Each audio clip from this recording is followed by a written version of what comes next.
Destination Bien-être, c'est maintenant sur Radio Grand Lac. Départ imminent avec Anaïs. Bonjour à tous et à toutes, j'espère que vous allez bien. Je suis ravie de vous retrouver aujourd'hui pour votre émission Destination Bien-être. Il fait un temps magnifique une nouvelle fois. Il fait toujours très beau quand c'est l'émission Destination Bien-être. Je ne sais pas si vous avez remarqué. Aujourd'hui, j'ai le plaisir de recevoir Stéphanie. Bonjour Stéphanie. Bonjour Anaïs. Stéphanie, tu es coach en relations amoureuses. Tout à fait, oui. C'est ça, j'ai bien dit coach holistique, même en relations amoureuses. Tu nous accompagnes donc sur le secteur d'Aix-les-Bains. Et on peut te suivre et te retrouver sur les réseaux sociaux sous le nom de Couple Sacré. Aujourd'hui, Stéphanie, tu me fais l'honneur de venir dans notre émission pour parler justement d'un sujet vraiment intéressant, d'actualité, qui est d'actualité intemporelle, j'ai envie de dire, la notion du couple. Et puis aussi, comme tu me le disais un peu en début hors antenne, là on évoquait cette vision des polarités, les différentes polarités. Alors on va vous expliquer tout ça dans l'émission, parce que c'est vrai que, comme je te disais, est-ce que ça va être audible pour tout le monde? Est-ce que tu utilisais des termes qui étaient assez techniques? Donc, on va vous dire tout ça, vous expliquer tout ça aujourd'hui, un peu, les grandes règles, comment ça fonctionne, dans le couple, mais aussi dans votre vie, quelle importance ça peut avoir et comment Stéphanie, elle peut vous aider. Alors, pour commencer, j'aimerais beaucoup que tu nous expliques comment t'es venue l'idée d'être coach holistique en relations amoureuses, parce que moi je me souviens quand je t'ai rencontrée et que tu m'as dit oui, est-ce que tu sais ce que c'est une coach, love coach? J'étais là non, alors ça consiste en quoi exactement? J'ai entendu parler de coaching sportive, de coaching dans le travail, de coaching en développement personnel, mais la notion de love coach, c'est quelque chose que je méconnaissais et j'ai trouvé ça vraiment passionnant. Et ça m'a vraiment interpellée. Donc, est-ce que tu es d'accord pour nous expliquer un peu ton parcours et qu'est-ce qui t'a amené à ce choix? Yes, bien sûr. Le parcours, c'est, je dirais, un parcours de vie. Tu parlais de coach en développement personnel. Ça reste pour moi du coaching en développement personnel, simplement que le couple est une porte d'entrée. Mmh. On parlait de polarité. Pour moi, on vient vraiment travailler sur les polarités. Donc, les polarités, c'est quoi? C'est nous deux, on est des femmes. Pour autant, on a une polarité féminine et une polarité masculine à l'intérieur de nous. C'est ça que pour moi, j'appelle le couple sacré. Donc, il y a un couple à l'intérieur de nous aussi, alors? Exactement. Et le couple, la relation amoureuse qu'on peut vivre avec une personne extérieure à nous, c'est... elle vient de chercher en équilibre, en fait, en résonance avec notre couple intérieur. Donc, il y a toute une histoire de résonance, de vibration, enfin, voilà, plein de... Donc, de l'équilibre intérieur entre notre féminin, notre partie féminine et notre partie masculine, cet équilibre, dans ce que tu dis, tu me dis si j'ai pas bien compris, dans cet équilibre, finalement, on va attirer à nous un partenaire qui va venir en résonance avec l'état d'équilibre du moment. Exactement. De nos polarités. Ouais, tout à fait. Et c'est pour ça qu'en fait, en travaillant, si on peut dire travailler sur son couple intérieur, on va pouvoir faire évoluer sa relation extérieure ou attirer à nous des partenaires qui vont être plus ou moins, le plus d'ailleurs, c'est mieux, en adéquation avec ce qu'on veut réellement. Et qui nous sommes au plus profond aussi. Et qui nous sommes au plus profond, parce que l'idée, c'est vraiment de venir et de se révéler à travers la relation amoureuse. Bien sûr. Après, pour revenir sur la question au niveau du parcours, je pense que la cause même, on va dire, qui m'a ramenée un petit peu dans tout ça, ça va être le divorce de mes parents, qui a pour moi été un élément déclencheur dans le questionnement de me dire, mince, alors c'est quoi l'amour? Comment on peut, soi-disant, aimer quelqu'un et le haïr autant à la fin? Parce que le divorce de mes parents était un peu compliqué. Donc, ça a été vraiment des recherches autour de ça, autour de l'amour en tant que tel, autour de l'attachement, plein de concepts qui sont rattachés à la relation amoureuse, les émotions, c'est quoi, qui m'a amené petit à petit sur les polarités qui aujourd'hui font tout son sens pour moi, et la prise de conscience de à quel moment je pouvais être plus dans mon énergie masculine, à quel moment je pouvais être plus dans mon énergie féminine. Et on en parlait encore tout à l'heure en antenne, où j'ai eu vraiment des phases où je me sentais très dans mon énergie masculine, très dans mon énergie féminine, à des moments séparés. Et le fait d'avoir ces énergies séparées, si je puis dire, ça va amener derrière des conséquences qui peuvent être, on en parlait, du burn-out, de la dépression, des choses comme ça, parce qu'en fait, on est dans un extrême. On est dans un extrême ou on est dans un autre. Et l'idée, c'est de vraiment rassembler et d'unir ce couple intérieur pour jouir de sa vie, prendre du plaisir et vraiment avoir une vie équilibrée, une vie qui est saine. Mmh. Dans ce que tu dis ici, est-ce que tu es d'accord pour expliciter un peu plus, justement, quand on dit l'équilibre de ces polarités, comment on peut se représenter la polarité féminine et comment on peut se représenter la polarité masculine? Tu vois, juste, alors je sais que voilà, c'est pas une description, mais voilà, c'est quoi, à quel moment on sait que là c'est notre partie féminine, là c'est notre partie masculine qui parle, et justement quand tu dis moi dans ma vie il y a eu des moments où j'étais soit l'un soit l'autre et j'avais du mal un peu à faire croiser ces deux énergies, parce que finalement c'est un peu ça l'objectif, c'est que les deux puissent s'exprimer librement, et même dans un même moment les deux vont s'exprimer en fait en même temps quasiment. Complètement. L'idée c'est vraiment d'alchimiser les deux, parce que l'un n'existe pas sans l'autre. Enfin, l'homme n'existerait pas sans la femme et inversement, parce que physiquement on pourrait pas faire de bébé. C'est une super bonne question, et à la fois je pense que la réponse va être assez, je sais pas si c'est logique ou cliché qu'on peut dire. Le féminin, ça va être vraiment tout ce qui a trait à la douceur, je vois beaucoup de fluidité, de réceptivité. Il y a vraiment cette notion, la femme reçoit, même physiologiquement, la femme reçoit l'homme. Donc, c'est vraiment c'est vraiment très cliché de la femme douce, la femme féminine, la femme... La créativité. La créativité, aussi. Bien sûr. Comme tu dis, cette qualité d'écoute à l'autre, la bienveillance. Cette bienveillance. Aussi, parfois, ces moments où on ralentit. Je trouve que ça, c'est aussi des moments de yin. D'ailleurs, on parle dans certaines pratiques aussi de yoga. Le yin yoga, c'est une pratique où vraiment on ralentit, on est dans des postures où on reste plus longtemps, on respire profondément. Donc, il y a toutes ces notions un peu de slow. Ouais, exactement. Qui va être du coup plus féminin. Et le masculin, à l'inverse, c'est quelqu'un c'est une énergie plutôt que quelqu'un qui va vraiment être dans l'action, être dans le faire, on le voit à l'heure d'aujourd'hui, on parle d'une société patriarcale. Pourquoi ? Pas parce que c'est nécessairement un homme qui dirige, mais parce qu'il y a vraiment cette notion de la polarité masculine est plus présente dans la société. Et c'est pas nécessairement chez les hommes, puisque les femmes aussi, en fait, au travail, on est dans le faire. Ça reste du masculin. Elle est plus présente et aussi elle est beaucoup plus valorisée.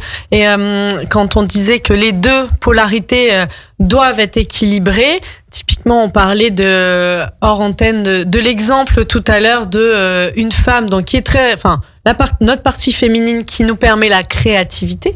Donc quand on est dans ce yin, on va avoir les idées, on va avoir tout un peu le côté même dans des détails d'un projet, et on a besoin de sa partie yang, donc masculin, pour le mettre en action. Et quand on est en déséquilibre, en effet, on peut être très dans le yang, donc faire beaucoup de choses, mais sans que ça ait un sens, sans y mettre toute cette beauté, cette subtilité dans le projet.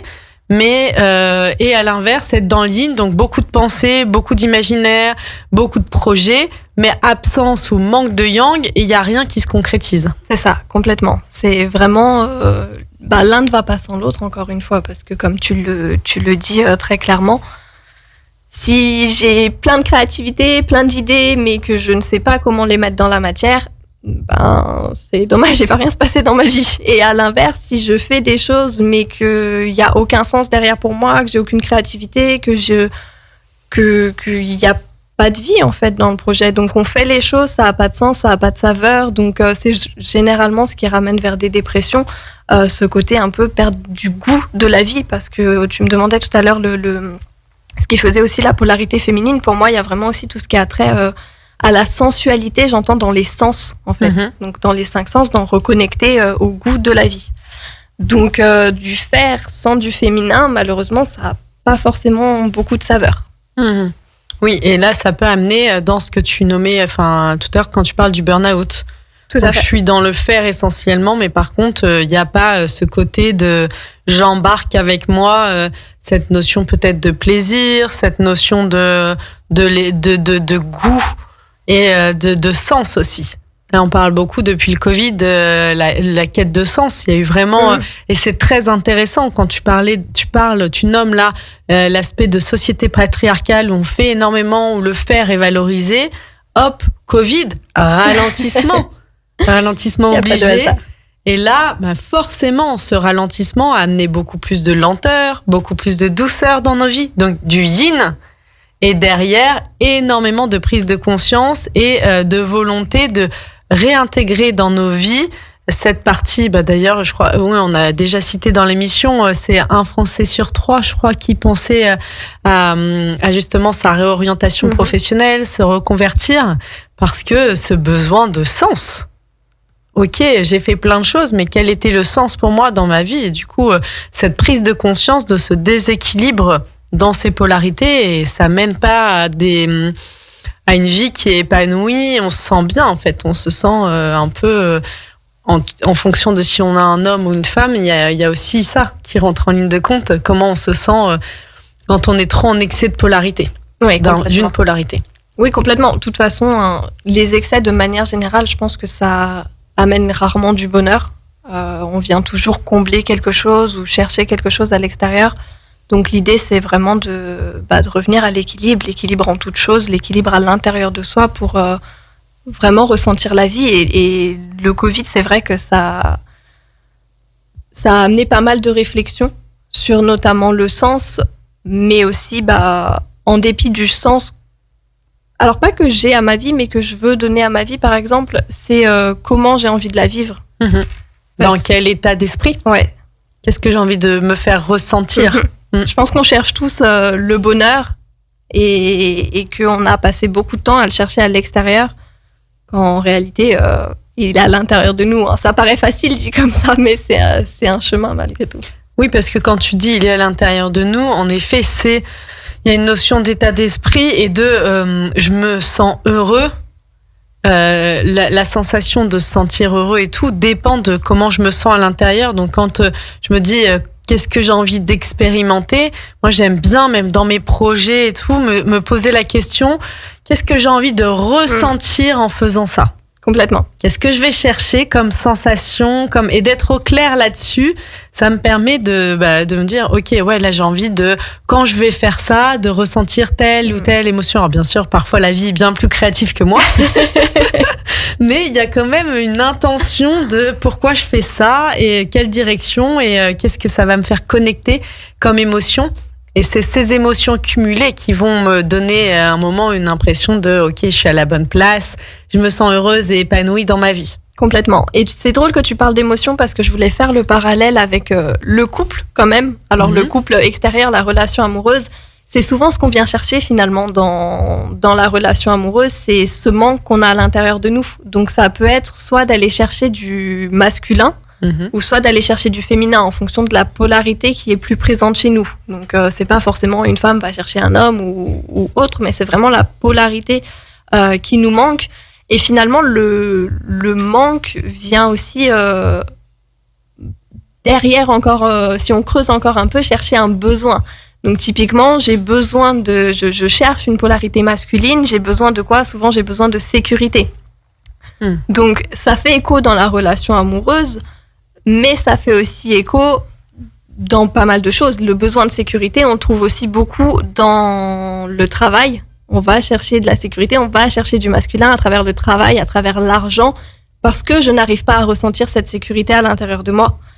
Mais l'idée, c'est vraiment de cheminer vers ok, je vais retrouver cette sécurité à l'intérieur de moi pour que demain, si je perds mon emploi, si je perds mon travail, peu importe, je puisse me sentir en sécurité. Alors bien sûr que ça veut pas dire que la vie sera tout beau tout rose, il y aura forcément des challenges, mais l'idée c'est de revenir à soi et de ne pas dépendre de l'extérieur. La même chose du côté du féminin. Si on va chercher une polarité féminine, à l'extérieur de soi. Donc ça peut être, encore une fois, à travers la relation amoureuse, mais ça peut être avec tout ce qui va nous faire ressentir du plaisir, mais je dirais à court terme. Je pense notamment à tout ce qui va être alcool, drogue, les jeux vidéo, toutes ces choses-là. C'est des choses qui, dans un premier temps, nous font nous sentir bien, nous faire ressentir du plaisir, mais qui, à terme, en fait, on en dépend. Et à partir du moment où il y a cette dépendance et que c'est plus nous qui sommes responsables et créateurs de ce que l'on fait, mais à l'inverse, c'est par exemple l'alcool qui a du pouvoir sur moi, je dépends de cette chose-là. Et à travers ça, en fait, on vient chercher quoi ? Je le disais tout à l'heure, on vient chercher du plaisir, on vient chercher de l'amour. Et là, l'invitation, encore une fois, c'est de venir à l'intérieur de soi pour trouver l'amour de soi et trouver le plaisir en soi, plutôt que de le chercher à l'extérieur, qui finalement, c'est un peu comme combler un puits sans fond. Quand on le cherche à l'extérieur, c'est que on en veut toujours plus, parce que c'est un peu comme quand on est accro à quelque chose, en fait. Peu importe ce que c'est que ok, la première dose, elle fait du bien, ça me suffit, mais après, je suis tellement habituée à cette dose qu'il en faut toujours plus, que quand on l'a à l'intérieur, on se rend compte qu'il n'y a pas de puits, c'est juste une source qui est infinie, quoi. Je sais pas si c'est clair ce que je suis en train de raconter. C'est intéressant. Donc, en fait, toi, c'est la manière dont tu accompagnes aujourd'hui. C'est-à-dire que tu accompagnes les personnes à venir rééquilibrer ces polarités. C'est ça. Et dans cet équilibre, et là, ça veut dire qu'on peut aussi venir déséquilibrer notre couple.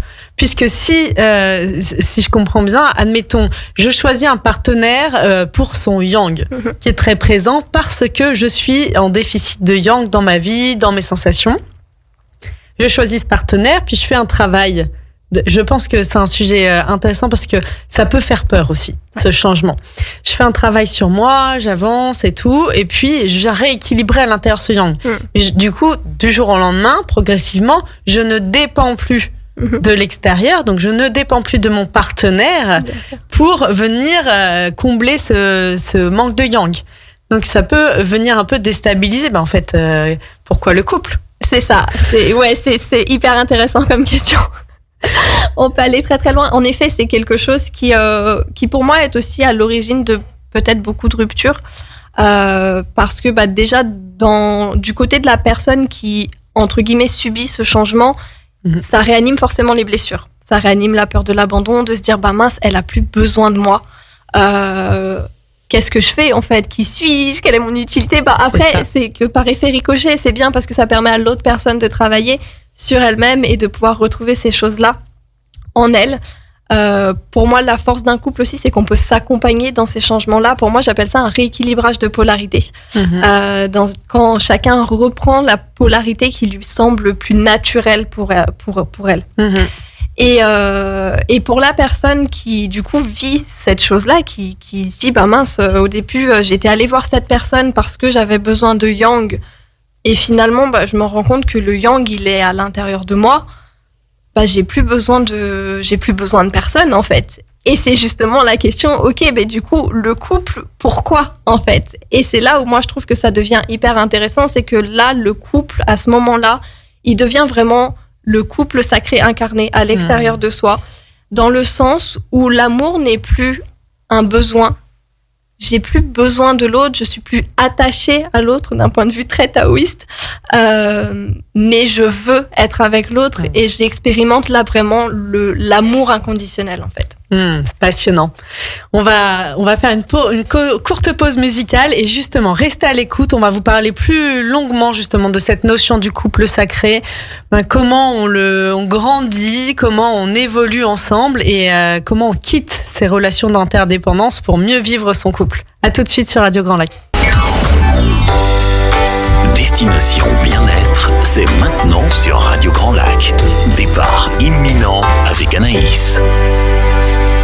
Merci de toujours être à l'écoute sur Radio Grand Lac. Aujourd'hui, j'ai le plaisir de recevoir Stéphanie Senoli qui est coach donc en couple, t'es coach holistique du couple amoureux. C'est bien ça, à chaque fois c'est. Ouais, tout à fait. On peut te retrouver sur les réseaux, comme je le disais en début d'émission, via Couple Sacré.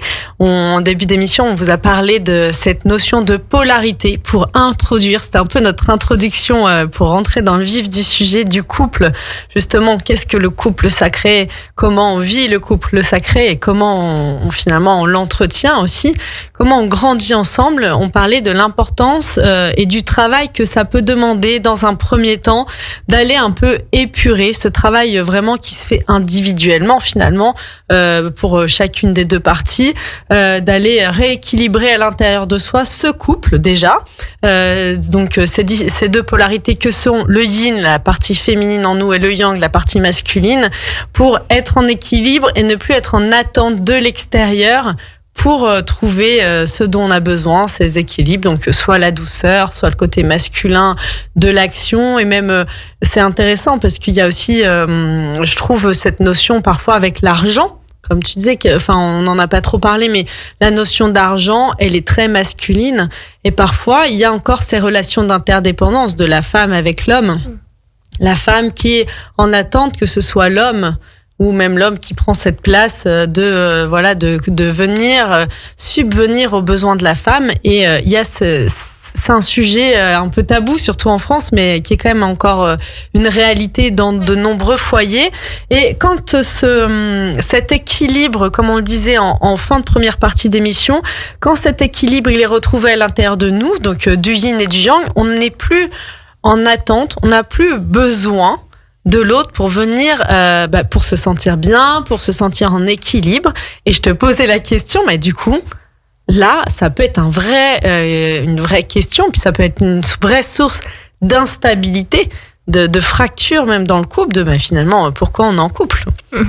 Et là, on évoquait cette notion du couple sacré, donc du couple qui n'est plus dans une relation d'interdépendance.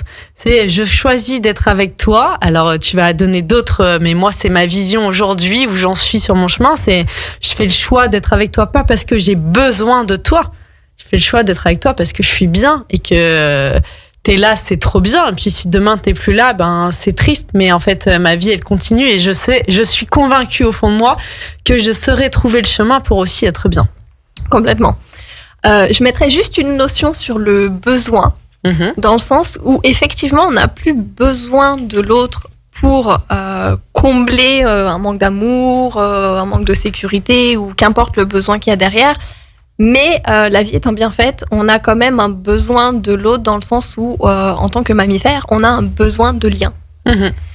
Et c'est là où ça va, entre guillemets, sauver un petit peu les relations. C'est que ce besoin de lien va faire qu'on va avoir envie d'aller vers les autres, on va avoir envie de créer quelque chose. Et je pense qu'il y a également cette envie de créer et de léguer en fait quelque chose, donc de créer après une famille, une entreprise ou peu importe, mais vraiment le besoin de création fait partie de nous en fait. Donc l'idée ça va être vraiment de plus s'appuyer sur les blessures qu'on peut avoir, mais vraiment de le faire dans l'amour de la personne. Donc comme tu disais, je sais que demain mon compagnon il part ou peu importe ce qui se passe, ça n'enlèvera pas la tristesse, ça n'enlèvera pas les émotions, les étapes du deuil, tout ça. Mais je sais que je serai capable de me relever, de vivre, d'être bien parce que je suis complète par moi-même. Donc pour moi, le couple sacré, c'est 1 + 1 = 3. C'est une personne complète plus une personne complète qui font une troisième entité qu'on appelle le couple. Et dans ce cas-là, le couple, ça devient... Alors c'est un peu moche de le dire comme ça, mais ça devient une entreprise finalement. Et c'est de dire comment est-ce que j'ai envie de gérer mon entreprise avec l'associé avec lequel je partage. Donc il n'y a pas un modèle de couple, si tu veux, qui va être mieux qu'un autre. C'est comme un statut d'entreprise. Il y en a alors peut-être pas des milliers, mais il y en a un sacré nombre de différents. Et le statut va dépendre de la phase de vie dans laquelle on est. Tout comme le couple, finalement, va évoluer en fonction de la phase de vie dans laquelle on est. Il va y avoir le jeune couple, il va y avoir le couple avec un enfant, avec 2 enfants, avec une maison, avec peut-être un projet d'entreprise commun. Enfin, voilà, le couple évolue aussi. Et je pense que c'est la notion qu'on a parfois du mal à avoir en tête dans la société. C'est que comme si on se met en couple et comme si c'était figé. Tu sais, comme si, ok, c'est bon, on est ensemble, il se passe plus rien et les choses avancent et du jour au lendemain, on se dit, mince, je me sens plus amoureux, ou il y a quelque chose qui s'est perdu en fait. Mais c'est parce que soit les personnes ont évolué différemment sans forcément se rejoindre dans la troisième entité, ou il y a vraiment cette notion de un peu un réveil, tu sais, à un moment donné, quand on perd l'émotion de se dire mince, j'aime plus la personne. Mais en fait, encore une fois, c'est comme une entreprise. Si on ne met pas d'investissement dedans, que ce soit en temps, en énergie, en argent ou peu importe, forcément on n'a pas les bénéfices qui coulent derrière, quoi. Donc tu donnerais quel conseil toi pour justement comment on entretient ce couple sacré et comment, donc c'est vraiment, déjà je trouve que la première chose, c'est rare d'entendre parler de cette notion d'une troisième entité, donc d'un endroit où on se retrouve, d'un endroit où qu'on co-crée à deux. Et finalement quand tu parlais de l'entreprise, il y a cette notion, je trouve, en effet, peut-être il n'y a pas plein de statuts, mais des façon de fonctionner et des entreprises par elles-mêmes et des projets d'entreprise. Il en existe en effet des milliers. Donc c'est finalement quel est mon projet du couple, et les projets, ils peuvent toucher tous les domaines de la vie, parce que ça peut être en effet un projet pro en commun, ça peut être des projets de voyage, ça peut être des projets et une nouvelle fois, il y a aussi toujours la question de qu'est-ce que j'ai envie de ressentir quand je suis en couple. Complètement, et le projet évolue aussi en fait, parce que la personne évolue. Donc comment on chemine vers ce couple sacré? Déjà c'est de cultiver son de cultiver son unicité, d'apprendre à se connaître soi, à faire les choses que l'on aime, pour pouvoir ne pas dépendre de l'autre personne pour s'apporter du bonheur. Donc déjà vraiment de revenir complet seul. Alors le chemin peut se faire à deux aussi, hein. On n'est pas obligé de faire le travail sur soi, de se dire mince, je suis déjà en couple, c'est foutu pour moi. Non, on peut très bien faire le chemin malgré qu'on soit déjà en couple, mais il y a vraiment cette notion de ok, c'est quoi déjà mon espace à moi?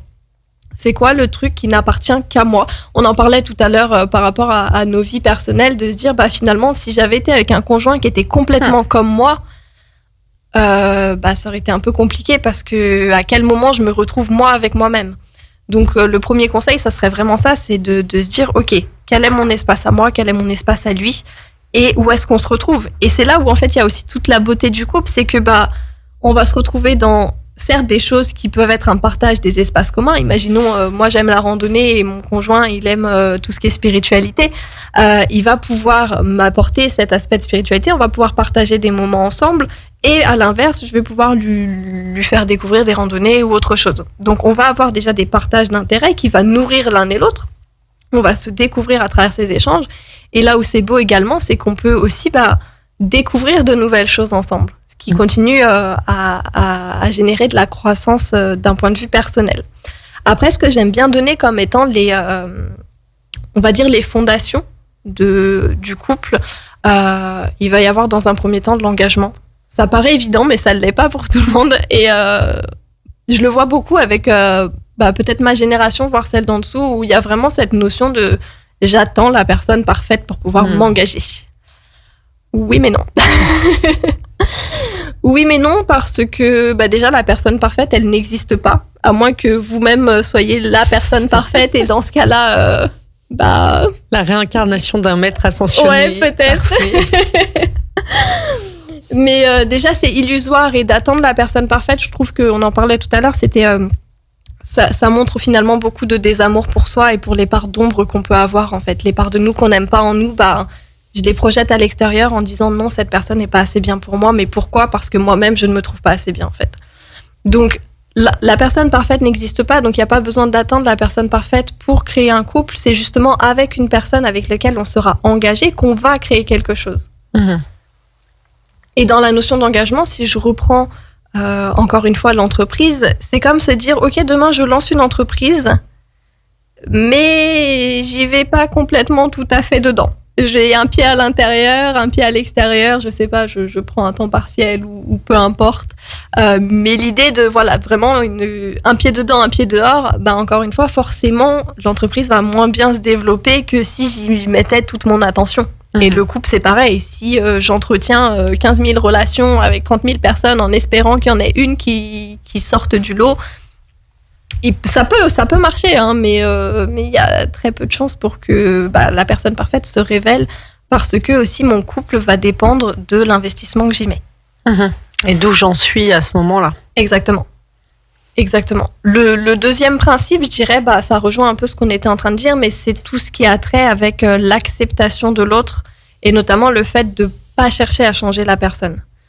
Si je commence à rentrer en relation en me disant « Ah, j'aime bien, mais j'aimerais quand même mieux si elle était comme ci ou si elle était comme ça » ou peu importe la liste d'attentes finalement qu'on peut avoir sur la personne, qui peut être plus ou moins longue, ça marchera jamais en fait, parce qu'on part déjà un peu défaitiste en se disant « Je l'aime, mais… » Donc, est-ce que c'est vraiment de l'amour oui, conditionnel, quoi. Et l'idée, c'est vraiment d'arriver à aimer l'autre pour ce qu'il est, sans chercher à le changer. Et c'est aussi un très grand chemin pour, encore une fois, l'amour de soi. Parce que accepter l'autre dans ses failles, c'est aussi s'accepter soi dans ses failles. Et c'est faire preuve de compassion envers soi-même, d'acceptation envers soi-même. Et je trouve qu'il n'y a rien de plus guérisseur, finalement, que l'amour. On parle beaucoup des blessures de l'âme, du transgénérationnel, de guérir des choses. Mais finalement, pour guérir, il suffit d'aimer l'autre et d'aimer soi. Donc l'acceptation, ce serait un deuxième prérequis, on va dire, pour le couple. Et le troisième, qui n'est pas des moindres, c'est la communication. Le sujet... Un petit chapitre, ouais, c'est ça. très court. Alors, vous avez 3 heures devant vous, là, ou pas? Non, la communication, mais pas n'importe quelle communication, en fait. Ce serait de la communication vraiment authentique et vulnérable et qui demande, encore une fois, beaucoup de connaissance de soi, parce que ça va demander à... imaginons, il y a la première dispute.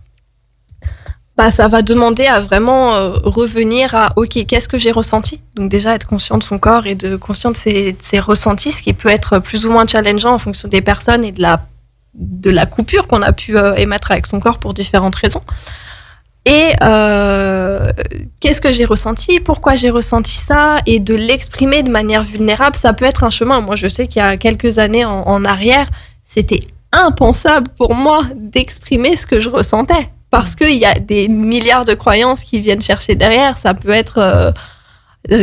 si j'exprime ce que je pense, je suis faible, tout un tas de choses. Et je pense cette croyance d'être faible, ça peut être d'autant plus pesant pour un homme qui, sociétalement parlant, est un peu caricaturé comme quelqu'un qui n'a pas le droit d'avoir d'émotions, limite. Donc c'est aussi un chemin d'arriver à communiquer en reconnectant déjà à soi pour savoir, ok, je communique, mais je communique quoi? Parce que finalement, on en parlait, il me semble, de la colère, en disant... comme si c'était une émotion qui devait être réprimée. Mais finalement, derrière cette colère, c'est qu'il y a un message, il y a un besoin, il y a une vulnérabilité derrière qui n'est pas exprimée.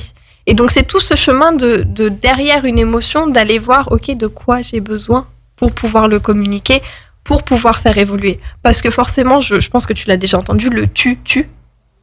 Donc, c'est l'inverse de la communication non violente. Si je te dis, oui, mais tu m'as fait ça, forcément le réflexe c'est quoi? Si je me mets en position de défense et là je coupe le pont, je coupe le lien, il n'y a pas de pont de communication.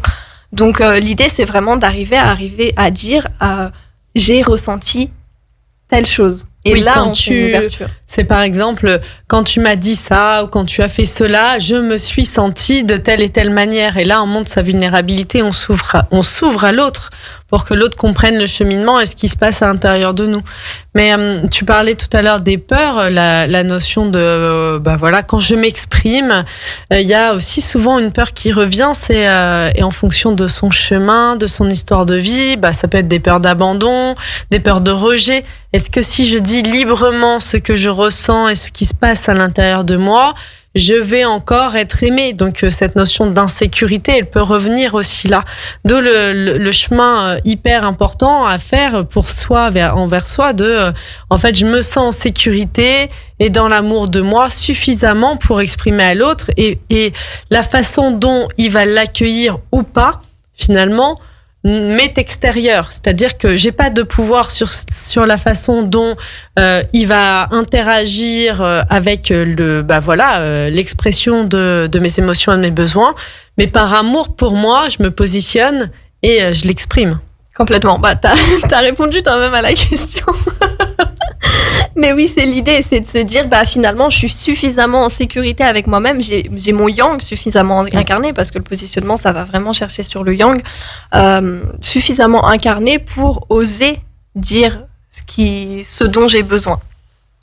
Et c'est tout un chemin, parce qu'il y a énormément de peur, même parfois inconsciente, dans tout ce cheminement vers notamment le masculin, parce que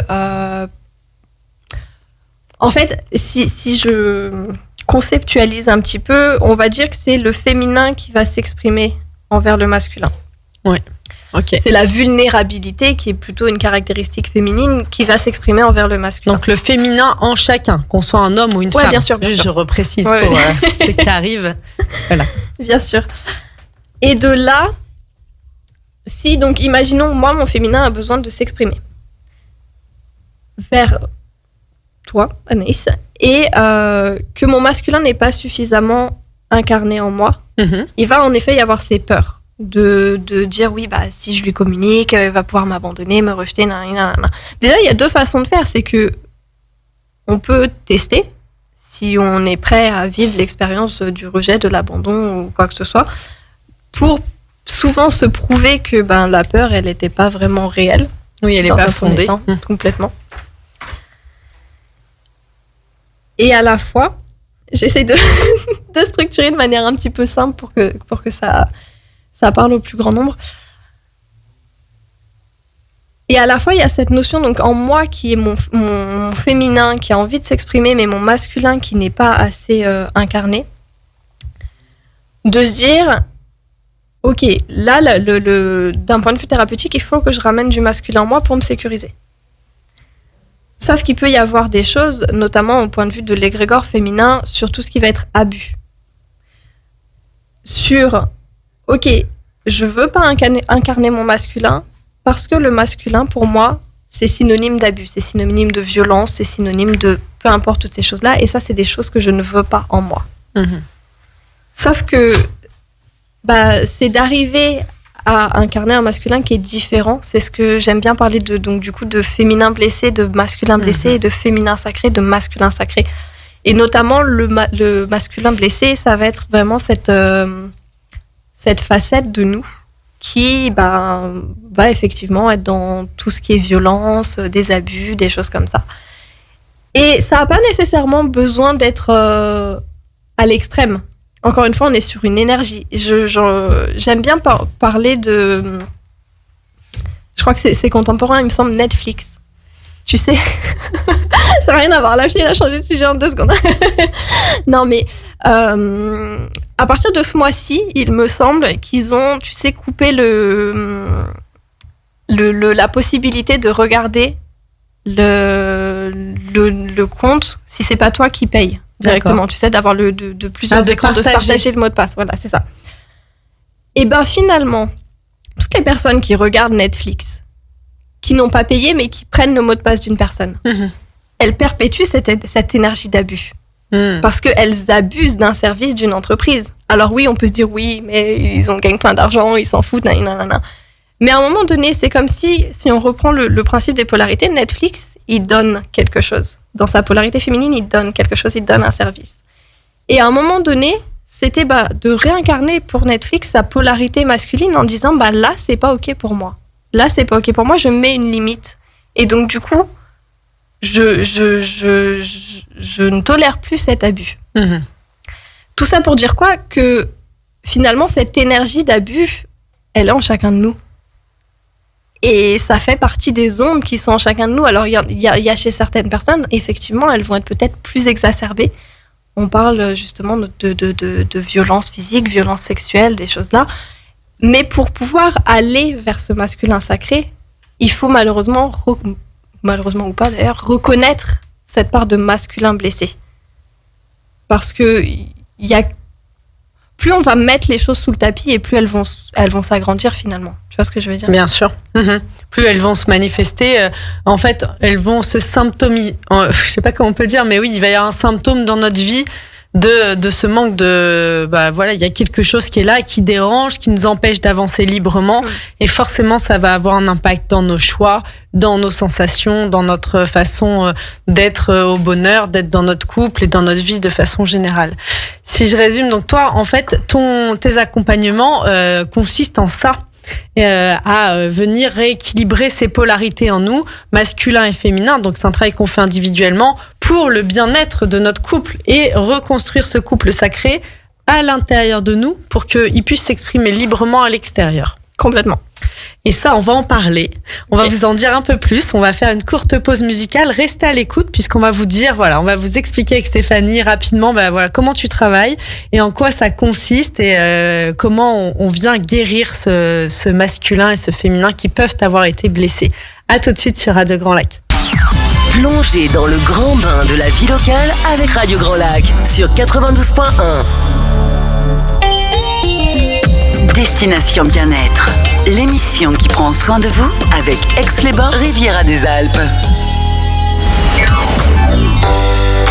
Destination Bien-être, c'est maintenant sur Radio Grand Lac. Départ imminent avec Anaïs. Merci de toujours être à l'écoute. Donc aujourd'hui, dans votre émission Destination Bien-être, on vous a parlé de couple, du couple sacré. On a eu le plaisir de recevoir Stéphanie Senoli, qui est coach holistique en couple amoureux. Donc vous pouvez la retrouver sur ses réseaux sociaux sous le nom de Couple Sacré.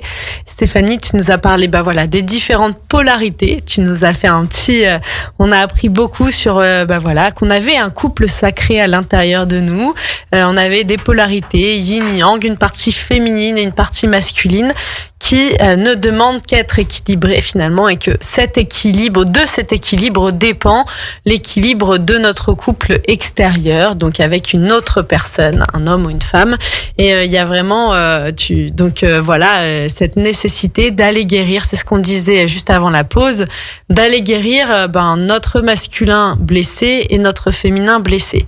Je te demandais quelles sont les raisons, les motivations, les motifs de consultation, comment les gens viennent à toi et alors est-ce que souvent on vient pas forcément en couple, on vient aussi individuellement.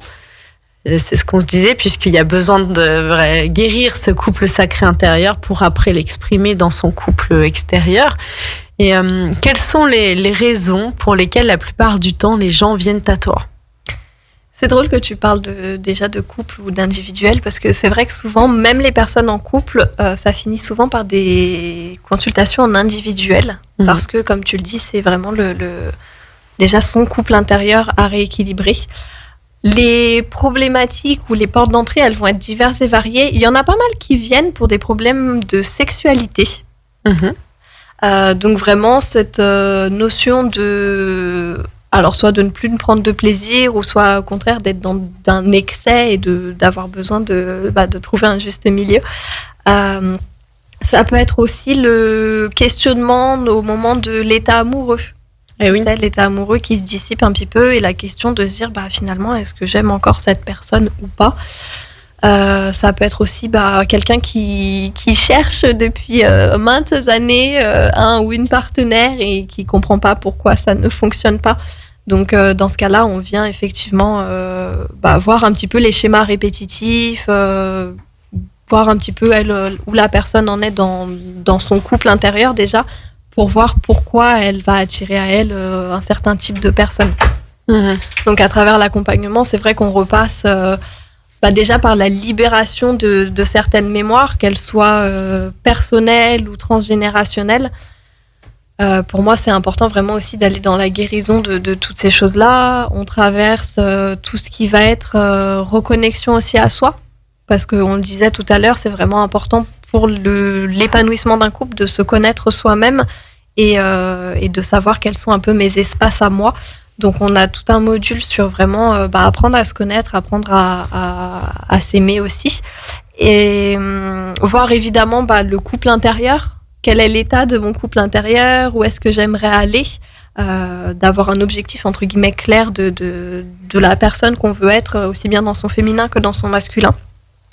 Et une notion qui est très très importante pour moi aussi, ça va être tout ce qui va être l'incarnation de sa sensualité. Alors j'entends vraiment encore une fois sensualité dans le point de vue des sens, dans le point de vue vraiment de reconnecter à son corps pour vraiment, encore une fois, vivre les choses dans son corps et pouvoir ressentir ses émotions, ressentir la vie qui coule à travers nous par l'équilibre de ces polarités-là.